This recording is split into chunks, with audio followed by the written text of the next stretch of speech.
Dando continuidade à série sobre violências, o Saúde e Qualidade de Vida de hoje recebe a psicóloga Ellen Carioca, da Secretaria de Saúde do Distrito Federal, para conversar com a gente sobre a violência doméstica. A Lei Maria da Penha, sancionada em 2006, estabelece como crime a violência doméstica e é reconhecida pela ONU como uma das 3 melhores legislações do mundo no enfrentamento à violência contra a mulher.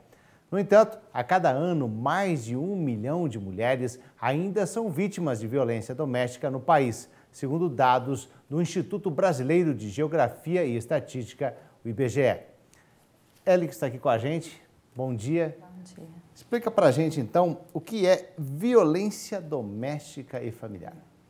Segundo a Lei Maria da Penha, a violência doméstica ou familiar, é qualquer ação ou omissão baseada no gênero que cause morte, dano, lesão, que pode ser sexual, patrimonial e até mesmo moral. Esse é o conceito. O conceito Sim. básico do sim. que é, né? Agora, apesar das punições previstas na Lei Maria da Penha, os números passam de 1 milhão por ano. O que está faltando para reduzir esses números? Bom, a razão desses números serem tão altos, e eu acredito que a cada ano isso vai aumentar, é que há um número maior de mulheres denunciando esse tipo de violência que sofrem diariamente e há um olhar também sobre isso, sobre essa situação. Então, para que esses números diminuam, é importante que a violência diminua e para que isso aconteça a gente vai gastar muitos e muitos anos para tratar isso na nossa sociedade.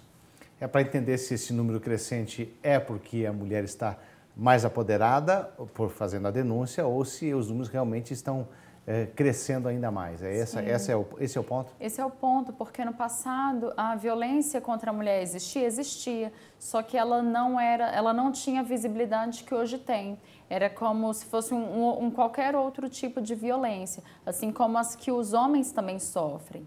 A grande diferença é que hoje há um olhar para essa violência que a mulher sofre, entende-se que é um tipo muito específico de violência e que isso precisa ser combatido. Só que para que isso seja combatido, é importante que a gente reflita sobre a nossa forma de pensar sobre o que é uma mulher, como uma mulher deve se comportar e como o homem também deve se comportar dentro de casa e também na sociedade.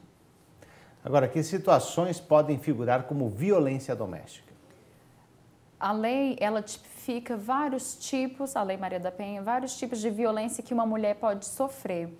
Porque, em alguns casos, as pessoas imaginam que a violência que a mulher sofre é só a violência física ou a violência sexual. Mas, na verdade, a mulher ela pode sofrer violência psicológica, pode sofrer violência patrimonial, violência moral e ainda violência sexual dentro do próprio lar. Agora, na maioria dos casos, a principal vítima é a mulher. Porém, outros membros da família podem sofrer esse tipo de violência?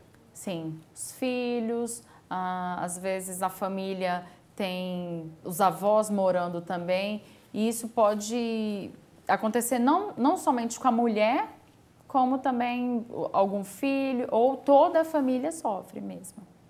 Agora, dentro da sua experiência, né, em consultório, existe também essa relação, como é que a sociedade vê quando se trata da violência em relação ao homem? Existe uma diferença? Ele também sofre a violência doméstica? De alguma forma o homem também sofre, sim. Só que os dados que a gente tem de que o homem sofre um outro tipo de violência. E caso eles são normalmente as violência social, que a gente chama, ser assaltado, um latrocínio, alguma coisa relacionada nesse sentido. Agora, dentro de casa, o homem ele possui uma liberdade maior. E por mais que se ele sofre um tipo de violência, ele tem liberdade para lidar com isso como? Saindo do lar. Isso é mais bem visto socialmente do que uma mulher tomando esse tipo de atitude. Como se o homem ele gozasse de um poder especial dentro de casa e que ele pode romper uma relação que não faz feliz. Isso não é mal visto socialmente. Enquanto que a mulher, ela fica muitas vezes refém dessa situação familiar. porque ela muitas vezes não é a provedora, não consegue se sustentar sozinha, tem os filhos também para cuidar e ela se vê sem recursos para gerenciar essa saída de casa motivada pela violência doméstica ou por uma relação que não a faz feliz. Como enfrentar essa questão? Bom, pergunta difícil. Eu acredito que com conscientização, com informação e com uma reflexão individual de cada uma e de cada um em como se relacionar. Então, assim, quais são os limites individuais que eu tenho, como é que eu vejo essa questão da lei, o que eu posso fazer individualmente para que isso não aconteça. Então, às vezes, já na própria relação de namoro, de flerte, a gente já consegue identificar algumas atitudes que são contra os nossos valores e a partir daí pode-se tomar alguma atitude sem que seja esperar o pior acontecer. Quer dizer, combinar, ter um diálogo mais forte antes mesmo de entrar numa relação de uma forma mais efetiva. Sim, o diálogo ele é fundamental e quando não há mais diálogo, a violência ela entra de uma forma ou de outra. Uma mulher empoderada, ela consegue, por meio do diálogo, colocar seus limites e fazer suas escolhas. E eu acredito que é isso que a gente precisa lutar, por mulheres empoderadas e homens que respeitam as decisões das mulheres dentro da relação e fora dela também. Agora, quando procurar ajuda? Quando se sentir violentada, quando se sentir violada em seus direitos, desde os mais básicos, como a liberdade de ir e vir, até o caso, se for o caso de uma agressão. E se não for uma agressão? Bom, pode não ser uma agressão necessariamente física, mas uma agressão psicológica ou uma agressão sexual ou qualquer outra situação de violência em que a mulher ela se sinta lesada ou que tenha algum dano nessa relação. Ela tem um limite aí na hora que ela vai... Será que ela consegue identificar hoje o momento que ela tem que fazer essa denúncia? Isso varia muito de mulher para mulher e de acordo com as experiências passadas que ela teve. Porque muitas vezes as mulheres, elas vivenciaram situações de violência doméstica enquanto filhas, às vezes algum vizinho, alguma vizinha, e tem uma dificuldade de entender o que é violência e o que é normalidade, porque há uma naturalização da violência doméstica no Brasil. Há um ditado popular muito ruim que fala: em briga de marido e mulher não se mete a colher. Então, parte do pressuposto que qualquer discussão entre um homem e uma mulher, os dois vão resolver sozinhos. Isso nem sempre acontece.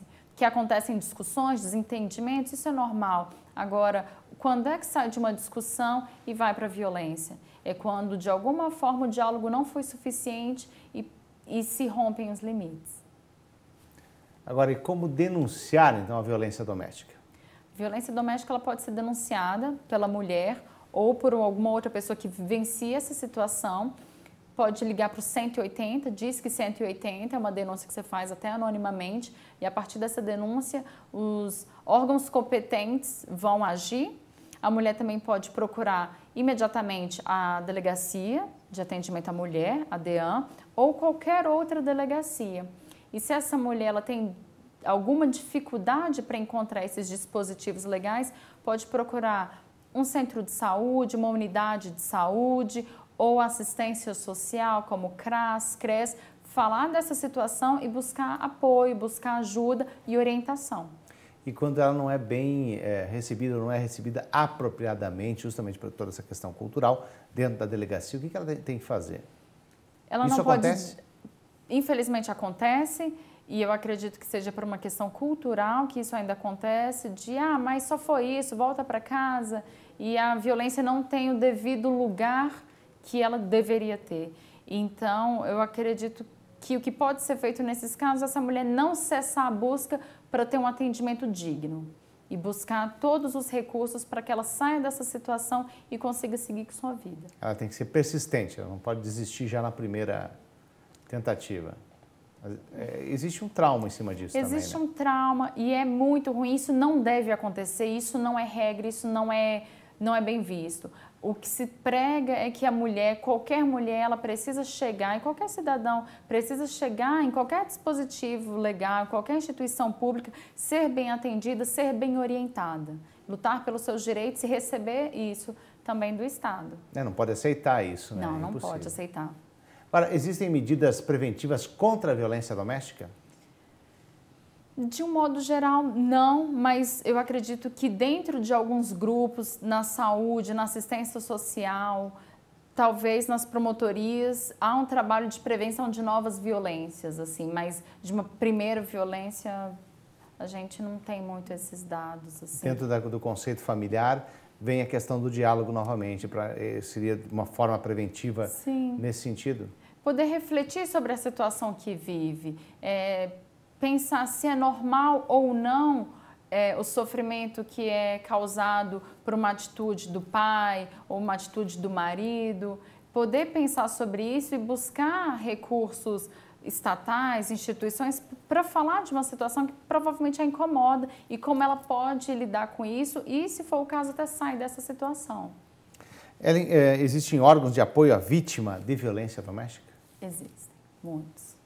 Existe a Casa da Mulher Brasileira em algumas cidades, existem abrigos para receberem essas mulheres que não podem mais voltar para casa sob o risco de sofrerem novas violências. Existem unidades de saúde que tratam e cuidam dessas mulheres, existem órgãos dentro da assistência social como o CRAS e CREAS que ajudam essas mulheres tanto na parte da assistência e a questão de benefícios, como também em atendimento dentro das promotorias a grupos de atendimento e atendimento individual e aos encaminhamentos que a gente chama de encaminhamentos em rede. A gente entende que o trabalho que tem que ser feito com vítimas de violência tem que ser um trabalho em rede. Então, ela precisa do judiciário, ela precisa da segurança pública, ela precisa da saúde e ela precisa da assistência para dar conta dessa situação e superá-la. Eu agradeço então a psicóloga Ellen Carioca, da Secretaria de Saúde do Distrito Federal. Muito obrigado pela participação no Saúde e Qualidade de Vida.